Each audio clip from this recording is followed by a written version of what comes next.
So moving from the home of the afraid to the home of the brave, moving from the church of the afraid to the church of the brave, all begins with a very basic, simple process. You have to first and foremost recognize the presence of fear within your own lives. And for some of us, by personality, that comes very naturally. For others, we don't see how fear is ruling us.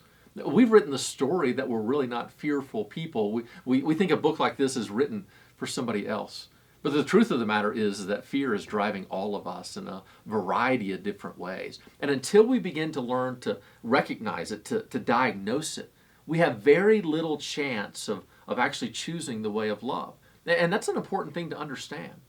That you and I cannot make a choice based on fear and love at the same time. We might be able to feel both of those same things, but we can't make a decision based on both.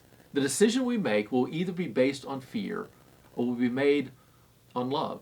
And so as we begin to recognize fear's influence in our lives, it empowers us then to choose a different way, to make a conscious choice, to say, all right, here's why I'm afraid in this moment. I'm afraid of what the deacon board might say. I'm afraid of the perception that others might have if I truly preach this sermon the way it's meant to be preached. I'm afraid about the budget implications if I say this. I'm afraid that I might lessen my power in some way. We need to recognize that and then choose the Jesus way, which is the way of love.